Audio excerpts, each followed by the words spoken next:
Hi guys! Once again, we're going to be doing our series, The Truth and False. I'm Daniel from Inspira, and this is my wife. And today we're going to be picking out a question in the jar, and we're going to be doing the questions again.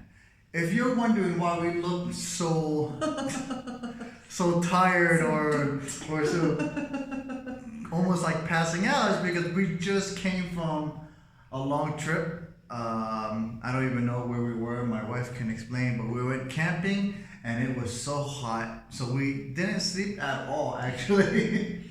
So we're drinking our coffee, as you can see the Starbucks. It's a free commercial. Yeah, it was a commercial in Starbucks. No, tuvimos la oportunidad de compartir con nuestros hijitos que estuvieron de vacaciones aquí en Guatemala. Es una semana dedicada a recordar cuando Jesús murió en la cruz y resucitó, y le llaman la Semana Santa. Y entonces tuvimos esta oportunidad para compartir con nuestros hijitos, y por primera vez tener la oportunidad de estar en medio de la naturaleza y de acampar en un parque acuático. Era algo mera rara la experiencia, y pues regresamos hoy. Nuestros hijitos ya están más que dormiditos, pero no queríamos irnos a descansar para empezar nuestra semana sin hacer el video de verdadero y falso que nos han estado pidiendo mucho. La categoría de hoy es el ayuno y la oración. Lo que hicimos fue que agarramos todas las preguntas que recibimos en el primer video introductorio y las dividimos entre categorías antes, durante y después de la restauración matrimonial.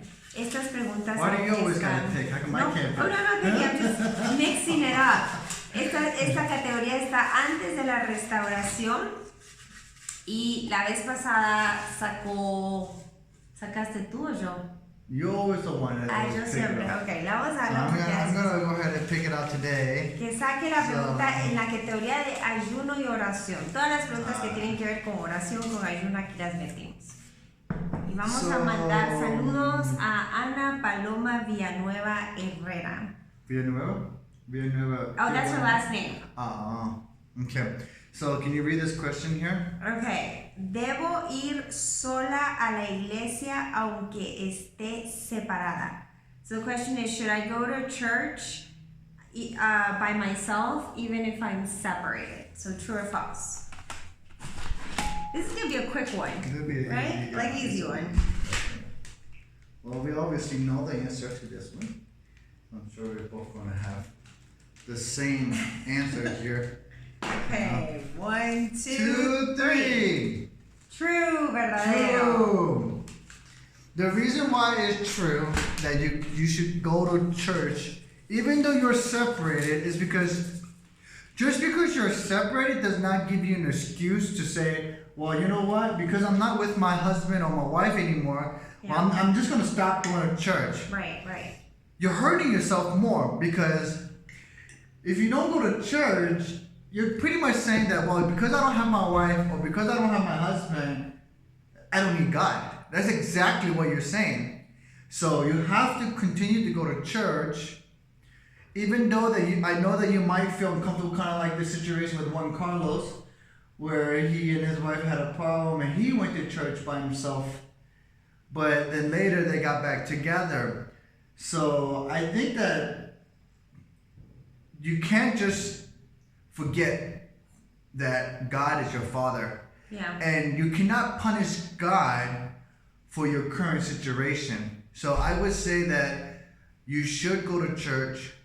We obviously know that this answer is a very easy answer. Yeah, now it has a double side to it. And I'm gonna say in Spanish, because if not, it's like hours of subtitles. Yes. Uh-huh. En mi caso, para mí fue vital el llenar mi alma, porque a lo largo de un día con la mente desocupada es un campo de batalla del enemigo, en donde te viene a poner imágenes, ideas, cosas que no deberías de estar pensando. Sin embargo, hay una línea bien delgadita entre me meto de cabeza en la iglesia y descuido mi primer ministerio, que son nuestros hijitos. Y yo cometí ese error. Yo iba, casi que me metía a todos los cursos y empezaba a dejar a mis hijitos mucho con mis papás, y lo cual ellos son los mejores abuelitos que yo jamás pude haberle pedido en oración al Señor y sin embargo Él en su gracia y misericordia me lo dio. Pero yo sentía que al yo poder dedicarme estando en la iglesia, yo ya no les iba a transmitir el dolor a ellos, pero también ellos necesitaban a su mamá. Entonces, la iglesia es como el complemento a nuestro tiempo de intimidad con el Señor en nuestro lugar secreto. No debería de ser el plato principal el ir a la iglesia, porque es en la intimidad en donde el Señor viene a llenar esos vacíos, y es cuando llegamos a la iglesia, al servicio del domingo, algún curso entre semanas, si servimos en el Ministerio de Mujeres, en donde ahí vamos a complementar, no el platillo fuerte. Porque muchos lo que queremos ir, lo que no logramos en la intimidad, estamos buscándolo en la iglesia, y es ahí donde decimos, ay, la alabanza no estuvo tan buena, ay, ese mensaje no era para mí, y salimos exactamente igual. Y es porque realmente esos tiempos de intimidad en donde recibimos esa porción es en donde podemos ir a fortalecernos como complementario, como ese postre delicioso en congregación. Sí es importante congregarse, es importante no dejar la iglesia. Ahora, Erin Thiel en su curso recomienda que cuando regresa el esposo para dejar que él tome su lugar como cabeza de hogar, sí es necesario empezar a orar para que él tome la iniciativa, porque nada me sirve llevar a mi esposo arrastrado a la iglesia cuando él no quiere, que por lo general cuando regresa no es algo inmediato que el pródigo quiera ir a la iglesia, es un proceso en donde el Señor sigue transformando los corazones a medida que nosotros seguimos en oración continua, no solo por la restauración del matrimonio, sino de corazones, almas, heridas, etcétera, etcétera. Yeah, we're going to close it up.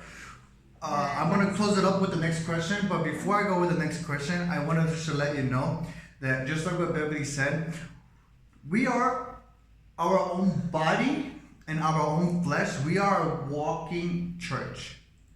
Whatever we receive spiritually, we're receiving it through our temple, which is our body.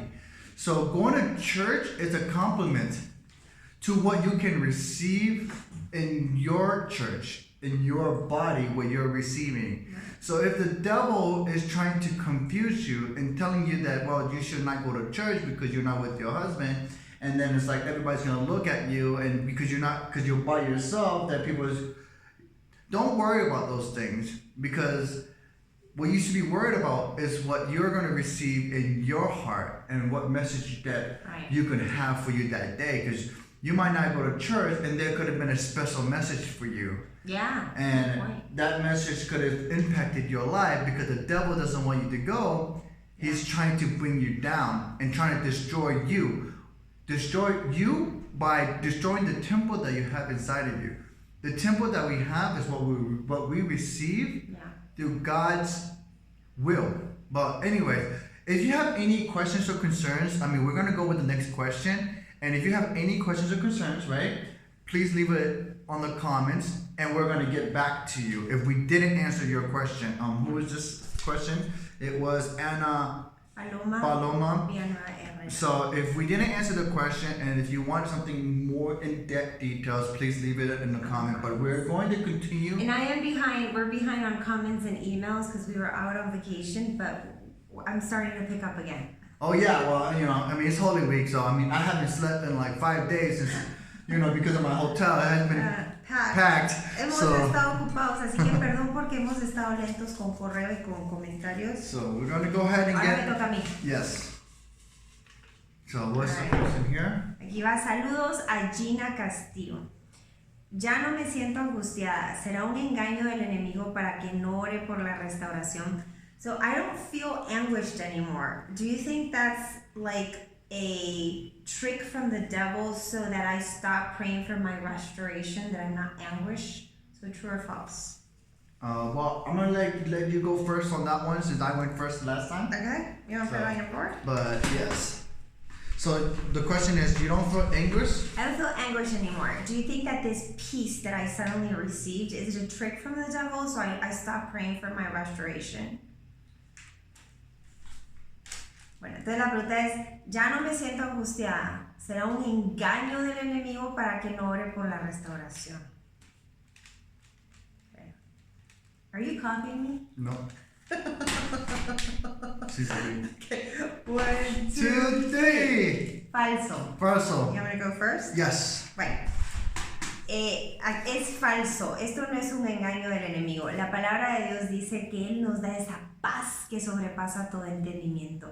Y hay como 3 diferentes etapas que yo viví y que les puedo compartir en mi caso particular, en el nombre de Jesús, que el Espíritu Santo le dé la porción a cada uno. Pero aquí para inspirarte, para buscar respuestas a sus pies. La primera etapa es en donde está esa obsesión, en donde quiero a mi esposo de regreso, lo quiero acomodar el lugar. Señor, si te tienes que llevar a la otra mujer al más allá, llévatela porque quiero a mi esposo de regreso. Esa es la primera etapa. La segunda etapa es, Señor, y si no restauras mi hogar, ¿qué voy a hacer? ¿Qué va a hacer de mí? Y ahí pasé un montón de tiempo en esa duda de, bueno, tal vez sí es mejor sin él. No, pero ¿y si cuando sea viejita lo extraño? Y si mis hijos después me reclaman, no, pero el Señor tal vez me quiere para Él solita y para ser misionera, ir a las naciones. No, pero ¿qué tal si es mejor con mi esposo? Es esa etapa de la confusión en donde ya estoy soltando y me estoy agarrando de la mano del Señor, pero hay algo que me detiene para seguir como en esa obsesión de que, Señor, si hoy no te oro, te vas a olvidar de mi milagro y a lo mejor no lo vas a hacer. Y la tercera etapa, y yo me imagino que esto es como un duelo, que en los primeros meses duele horrible, de ahí como que uno se va acostumbrando y después es así como, Señor, estoy tan feliz contigo que si regresa, alabado sea tu nombre, y si no, soy sumamente feliz contigo. Y en esa etapa yo me recuerdo que yo estaba tan plena con el Señor que yo le dije a papá, te lo entrego, ya me cansé de que cuando vengo contigo solo hablo de Daniel, ya me imagino que te aburrí de estar hablándote tanto de Daniel y quiero de verdad cambiar esa página en mi vida porque has sido tan bueno, me has dado de comer, me has dado un techo, me has dado un trabajo, saluda a mis hijos que fueron curados milagrosamente, tengo una familia maravillosa, mis papás, quienes pues puedo pasar todo el tiempo que quiero con ellos sin estar dividiéndome entre mi esposo y ellos. Señor, de verdad te lo entrego. Y ahí fue en donde empecé a decir, realmente lo solté, realmente se fue la obsesión, se fue la confusión y Señor, estoy confiada en tu voluntad. Y pues yo sabía que ya le había entregado esas oraciones al Señor, pero curiosamente esa noche que yo le entrego eso al Señor, mi Padre hermoso me da un sueño en donde me muestra que Daniel estaba en un secuestro. Entonces ahí yo empiezo a interceder ya no como mi esposo, sino como un alma. Y ya no con la obsesión, sino como una intercesora que el Espíritu Santo me estaba moviendo para Daniel como alma quien estaba siendo arrastrada al infierno. Well, in my case, I think mine would be a little bit more different in the way where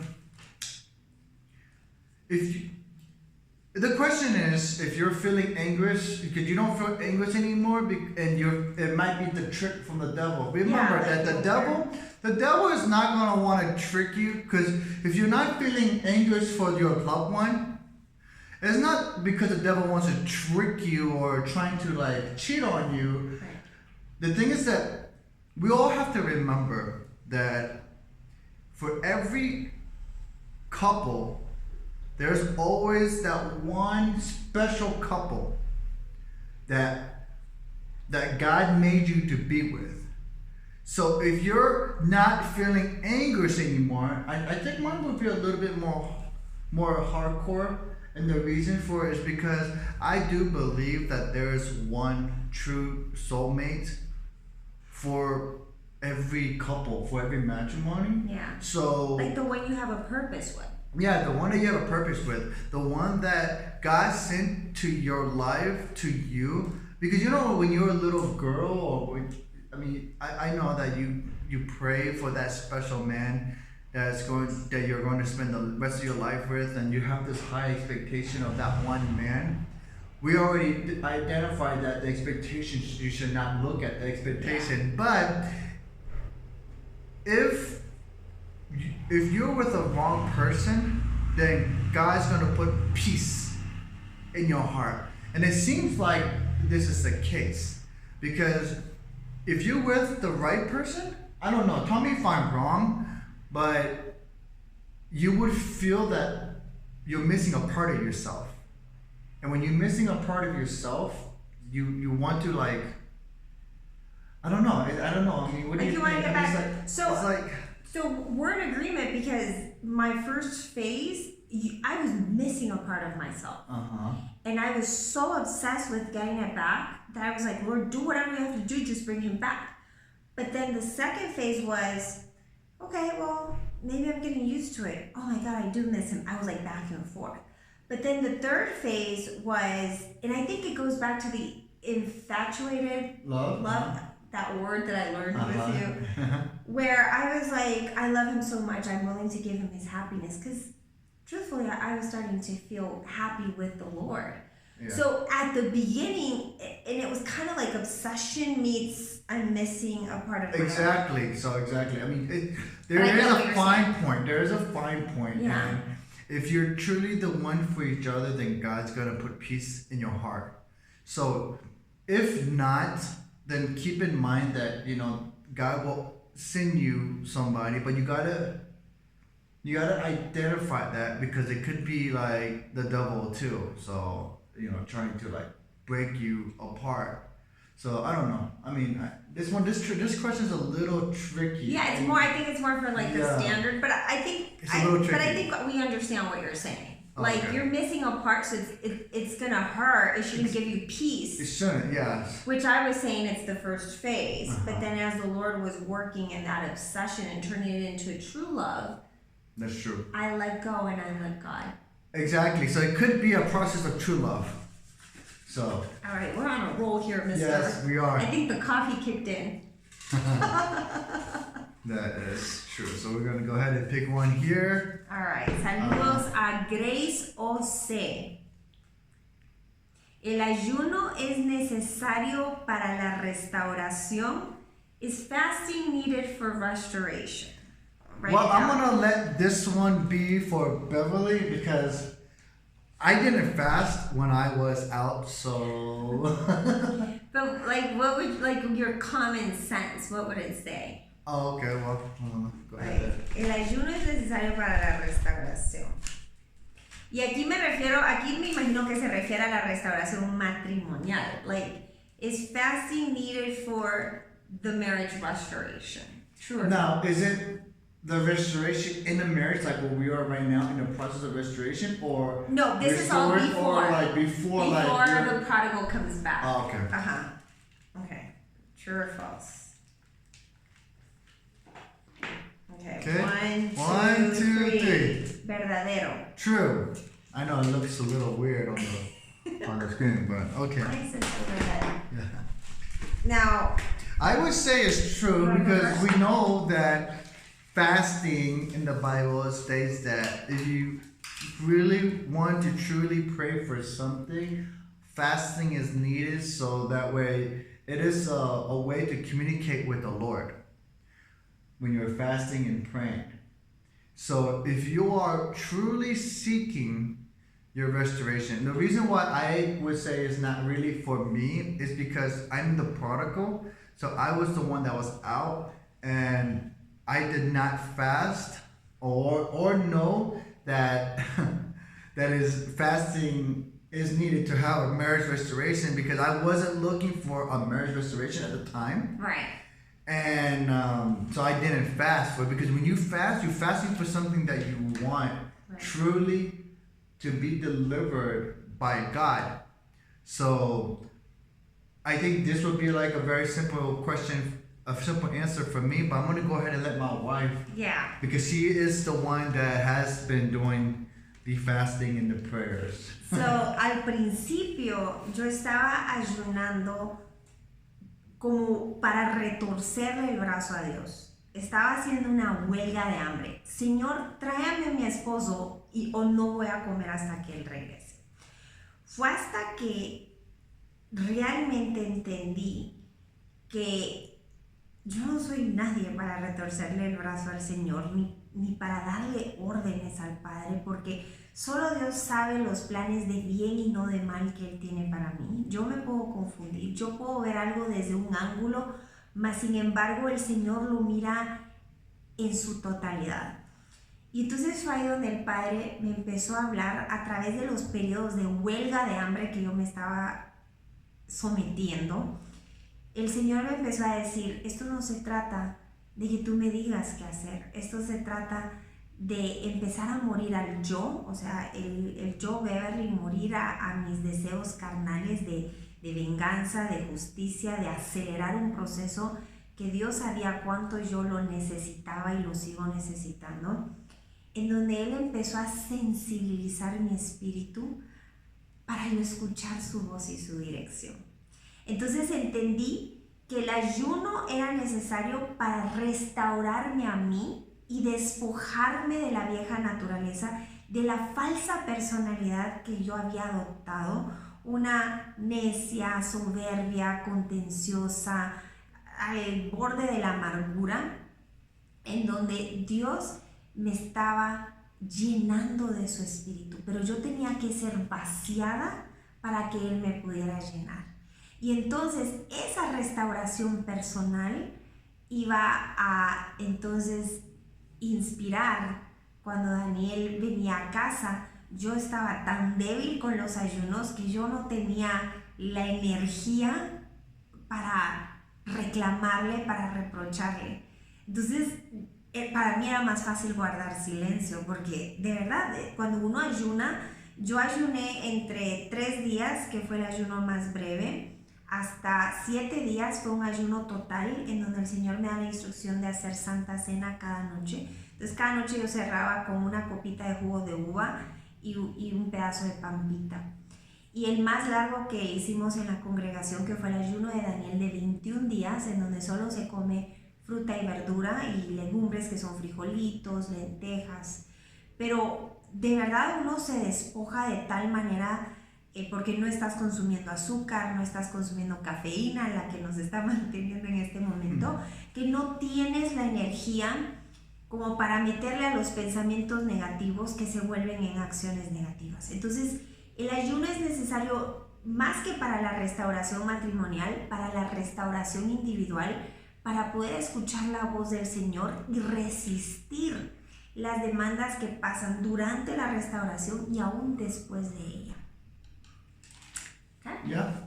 So we're going to go ahead and do another one. But before we do that, I just want to let you guys know that never underestimate the power of prayer and never underestimate the power of fasting. Because when you're putting those two together, your prayers will always be met if you sincerely believe it in your heart. Yeah, because you're aligned to the Lord's will. Exactly. So I just want to let you guys know, because there's a lot of doubts I hear with a lot of people between should I continue to pray or should I continue to fast? So, or should I be fasting? It's always good to, I mean, it's not about fasting for your husband or fasting with your wife. Fasting is for yourself. So you should fast because you want to be closer to the Lord. Not just because you want your wife back or you want your husband back, because you're fasting for the wrong reason. Fasting, it is for you to get closer to be very sensitive to the Lord. And if you're fasting because you want your husband back, or you're fasting because you want to make success and you want to make money, then your prayers or fasting won't be heard because you're doing it for the wrong reason. Wrong intention. You have the wrong intention for it. So if I mean, I'm just saying this because just in case there's a comment below stating that I fast and I have prayed, but nothing has happened, then I'm just letting you know the reason why it's not happening, because you know, I'm sure that Beverly, you fast and you prayed before, and your answer hasn't been prayer. Absolutely. And I have fasted and prayed, but we have learned that unselfish prayer is always a prayer that will be heard. So I just want to let you guys know that before we move on. Good point. But let's just continue to. Is it my turn? Yes. We're gonna go. This will be the last one since we're already at 24 minutes. So Oh, this will is a be... common one. Okay. Bueno, aquí vamos a dar saludos a Lupe Chávez. Este es súper común. Pato Henao, Gerán Mancini y Margarita Tesada y Germán. Ok. Daniel, ¿sentía el llamado de Dios cuando Beba hacía sus oraciones? Otra versión de esta pregunta es: ¿sienten las oraciones que sus cónyuges hacen en algún momento? Los pródigos sienten cuando el luchador la luchadora ora. O sea, son la misma pregunta con diferentes versiones. So the question is, did you feel when I was praying for you? This is a question for you, so I'm going to put it here on my board here. Don't copy me. Did you feel when I was praying? Okay. 1, 2, 3. Verdadero. True. Oh, well, it seems like we're on a very agreement today. So right? I'm gonna guess how you felt them. So,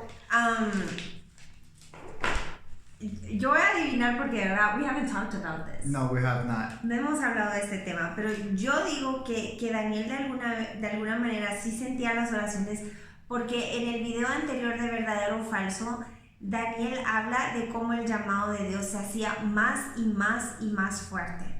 Y obviamente, antes de ser mi esposo, él es un hijo de Dios. Él aceptó a Jesús mucho antes de nosotros conocernos y casarnos. Entonces, yo personalmente siento que la oración fue una mínima parte, pero la voluntad del Señor de traer a su hijo de regreso a casa, la honra, la gloria se la doy a mi Padre. O sea, yo no puedo decir que Daniel haya regresado por mis oraciones, mas sin embargo, sí sé que el Padre, las oraciones que estaban alineadas a su voluntad, Él se encargaba de que Daniel las sintiera. Pero realmente quiero enfatizar que la honra y la gloria se la lleva nuestro Padre Celestial, el Espíritu Santo y Jesús, la maravillosa Trinidad, quienes cada uno tomaron una parte tan importante en nuestras vidas y de las cuales no hay palabras para comunicarles eso a través de este canal de Inspira. I think this will be a good example to use for the people who have a lot of doubts about the prayer, because Beverly and I we were separated for about 14 months. Yeah. And I know that Beverly has been praying for me for all those times. And I'm sure that she got to a point where it's like, am my answer going to be answered? My prayer is going to be answered. Yeah. Like, absolutely. But I'm sure that, because a lot of people are asking, like, should I continue to pray, or why my prayers not being answered? This could be a good example with just in the way of my wife, because my wife was fasting and she was praying and it wasn't being answered. And on top of everything else, it was just getting worse because I was asking for like the divorce and everything. And she's probably thinking like, oh, well, what's going on? I'm praying, I'm fasting, but he's still... It's going the opposite way. It's going the opposite way. I would tell you that it's not going to go the opposite way. I mean, if you pray for your husband, if the Lord wants your husband to come back, there's nothing that the Lord can't do. Amen. He will take everything away just so that way you can listen to him. Because we are a child of God. It's just like how we discipline our kids. If we don't discipline our kids, how will we learn as human beings? How will we learn as a child of God? Most people look at that God as a punisher, that He's just looking to punish us. If you feel like that, it's because the devil wants to confuse you. We are His son. We are His daughters. And He will punish us in a good way, where we can learn. It might feel like that He's attacking us or He's hurting us, but if we don't learn what we're supposed to do, then God is going to take everything away and He's going to discipline us. And that's how we're loved by God. Because if God disciplines us and we're going through trouble, just keep it like this. The more troubles and the pain and sufferings that you go through, the tribulations that you go through, the more God loves you. People don't look at it like that. People look at it as the more pain I go through, the more suffering I go through, God hates me. The more you go through, God loves you. Because He's trying to work in you. He's taking the time to work in you so that way you can learn. So this is very important because, you know, I've gone through so many things in my life. I mean, I've gone through opening up businesses failing so many times. And I remember back in the States, it's just that it was so hard for me trying to start a new career and everything like that. But God was showing me and preparing me for this day. And the reason why I came back is because my wife was praying for me, and not just my wife, but I had a group of prayers, and I felt like that it is time to come back because I wasn't listening as a good obedient son, and I just continued to keep ignoring the calling, and the more I ignored God, the more He punished me, and the more suffering that I've gone. So what I've learned is that if you don't want to suffer, if you don't want to continue the pain that you're going through, be a good son. Be the son that God wants you to be. Like, listen. You know, right? Yeah. Because for instance, if you have a kid who's a good kid and who listens to you and who's very obedient, do you punish your kids for being obedient and being good? No. You reward them. Yeah. And you give them the life that they deserve, right? So if they do good, we reward them. God will reward you like 2 times more. I mean, when I came back, the first thing I've done is I opened up Inspira, and I literally opened up with Inspira with no money to my name, no money to myself. You know, it was the help and support of my mother who believed in this project, and she helped me in this moment to grow the ministry because she knows that God is using her. As you can see, God uses people to help other people. So God used my mother to support me in my ministry so that way I can grow my ministry to help more people that is going through sufferings and pain that what me and my wife have gone through. And my mother doesn't want that. My mother doesn't want a lot of people going through the pain and suffering. So she wants us to use Inspira to be the beacon point of being restoration for a lot of people. So I think that, and not just my mom, but God uses other people, and other people uses other people. I mean, and a word of mouth, because what we do is special, and we're the daughter and son of God. Yeah. And we want to be obedient, and the more we're obedient, the better our relationship is going to be. Amen. So now I remember the case of Job. Like on our way back home, I was listening to the Bible in audio. Acabo de empezar un nuevo devocional para leer la Biblia en un año.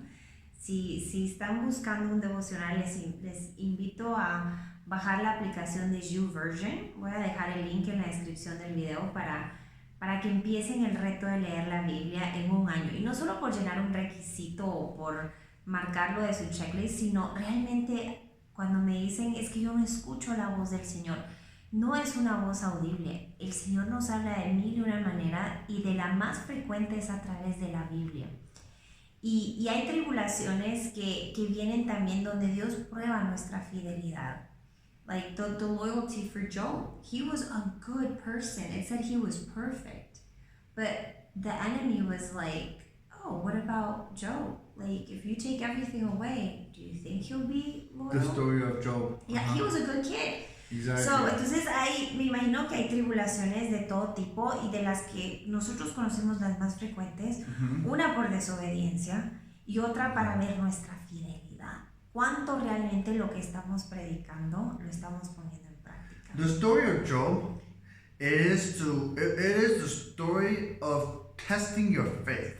Your faithfulness. So what Job has gone through, and he was the most faithful. I mean, he was so faithful that he has lost everything. I mean, I'm talking about his wife, his kids, his house. He's lost. He got to a point to nothing, and he still said that the Lord is his Father. Yeah. And the Lord is his Savior. And he never doubted because the Lord knew that he would never be unfaithful. And the Lord gave him double. Yep.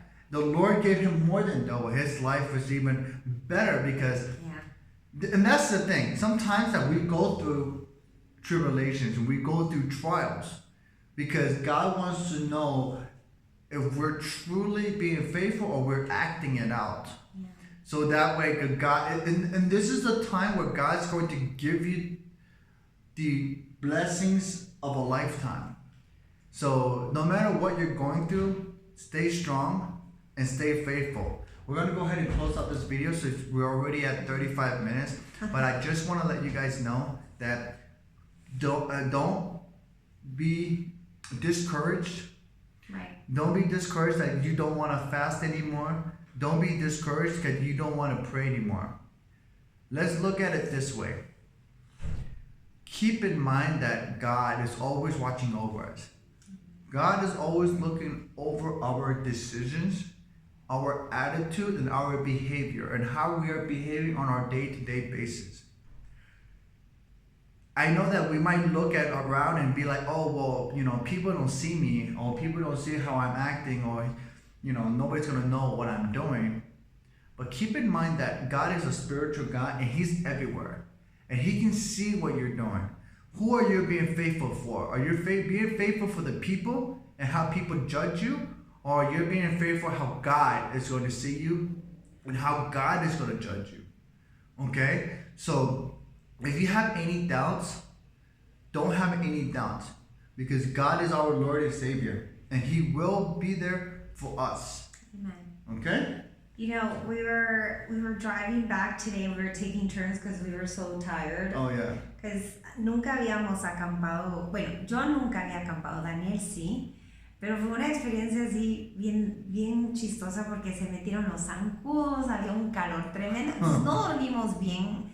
Entonces nos turnamos regresando a la ciudad, que más o menos fueron como 3 horas y media. Y yo iba manejando. And lo voy a decir en inglés porque es más para mi esposo, pero like I was driving while you were resting, and I just saw you and I saw the boys back, and I was like, Lord, this is what I prayed for, and he's here. How could I doubt you? Why did I doubt you? This is exactly what we prayed for. Y de verdad en ese momento le digo a Daniel que iba descansando y le decía, Señor, aquí está por lo cual yo oré. ¿Cómo fue posible que yo haya dudado? Porque hubieron periodos donde yo dudé, donde yo decía, Daniel se ve tan feliz, Daniel pues hizo clic, donde tal vez conmigo nunca fue así. Sin embargo, el propósito de Dios era mucho más grande que el clic que aparentemente había hecho. Y de verdad en ese momento decía, Señor, perdóname, porque ¿cómo pude dudar?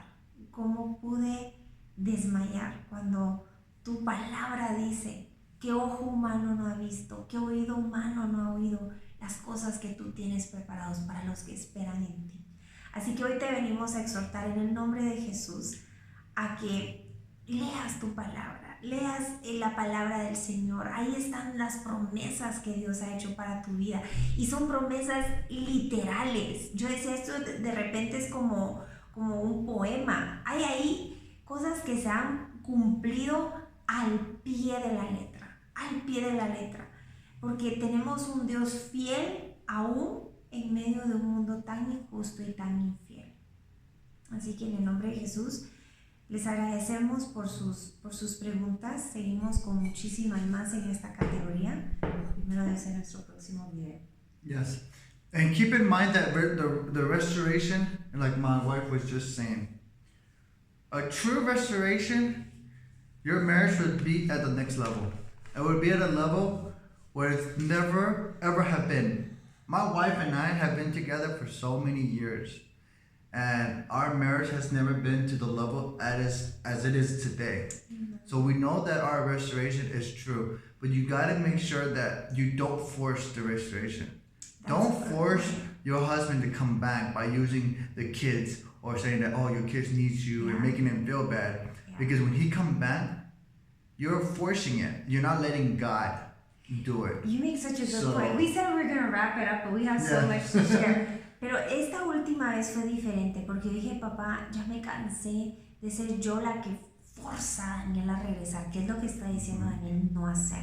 Y dije, Señor, si tú me lo vas a traer esta vez, vas a ser tú. Ya no voy a ser yo. Ya traté esa estrategia por muchas veces y se volvía a ir. Yo sé, si ahora tú fuiste el que me traiga a Daniel, yo voy a saber que me lo trajiste tú, porque va a ser una restauración real. Ya no va a ser yo rogando, manipulando, llorando, causando lástima, pidiendo perdón, humillándome, perdiendo mi dignidad, sino vas a ser tú, Señor, porque tus planes son mejores, tus estrategias son mejores. That is true. So yeah, I know that the video has gone a little bit over. We do have a lot of things that we want to say, but you know, even though we're really tired, but we're going to go ahead and end this video. We will do another video as well, so please stay tuned for that as well. Also, if you want like, please subscribe and hit the push notification so that way you will not miss any video. Yes. So I think that's really important because I think that the things that we do deliver to you guys. I know that me and my wife, we have a purpose here, and our purpose is to send out the message that, you know, God is faithful. Amen. And the devil is always going to play tricks. And take it from somebody like Beverly and me. I mean, we're completely two different cultures, and we have a lot of work to kind of like get to know each other. Yeah. You know, her Spanish culture, my Korean background, my American background, and it becomes we have a lot of fights, a lot of crash, but we have learned through this restoration, that we have learned so much from that we have never learned before, and that's why our matrimony is at the next level. Amen. So I think it's very important that we deliver the message not by hiding anything. We are always open with you guys, like an open book. There's nothing that we're going to hide from you guys. So we want to be where you guys will feel like that we're here for you, and we want to help you. And those are the people, and also the people who are restored, we would like to also be a guidance for you guys. Mm-hmm. Because just because that your husband and your wife came back, it is another journey. Right? We talked a little bit about that. Right? So it's another journey, and it could be a journey where you will need to be strong. Amen. Because this is a test of faith. Because God's going to test you to see if the restoration is true.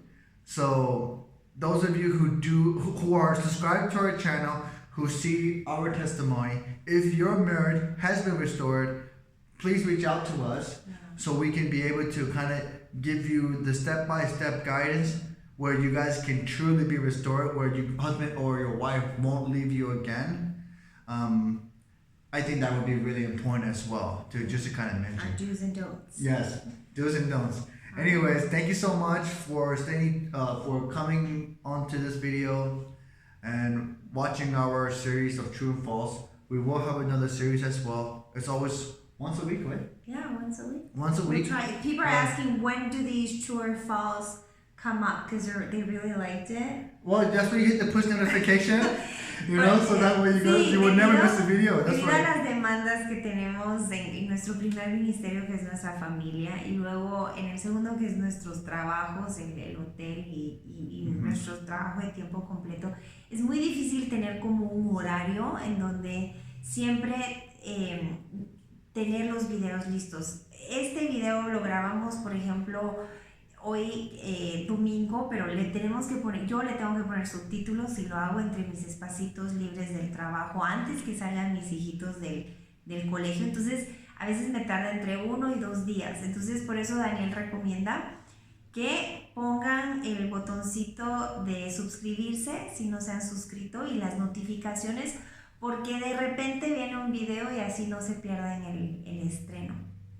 Así que esperamos pronto regresar respondiendo más preguntas. Okay. All right. All right. Thank you. Bye.